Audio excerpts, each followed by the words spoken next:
জন্মাষ্টমী উপলক্ষে বাঙালি বাড়িতে তৈরি হয় তাল দিয়ে বিভিন্ন রকমের পদ। সেই উপলক্ষে আমিও বানিয়ে ফেলেছিলাম তালের বড়া। এইভাবে বানিয়ে ফেলুন, দেখবেন একেবারে নরম হবে। প্রথমে তালটাকে আমি ভালো করে ছাড়িয়ে নিয়ে একটা চুবড়ির সাহায্যে তালের পাল্পগুলো বের করে নিলাম।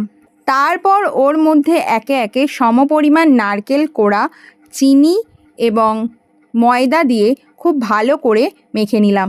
জল দেব না মাখার সময়, ময়দাটা দিয়েই বাইন্ডিংয়ের কাজ হবে। এরপর কড়াইতে সাদা তেল গরম করে একে একে তালের বড়াগুলো ভেজে নিলেই তৈরি হয়ে যাবে সুস্বাদু তালের বড়া। তবে ভাজার সময় আঁচটা কিন্তু একটু কমিয়ে রাখতে হবে, না হলে ভেতরে কাঁচা থাকবে। সেই দায়িত্ব কিন্তু আমার নয়। এইভাবে তালের বড়া বানালে কিন্তু নরম হবে, একদম শক্ত ঢিলের মতো হবে না।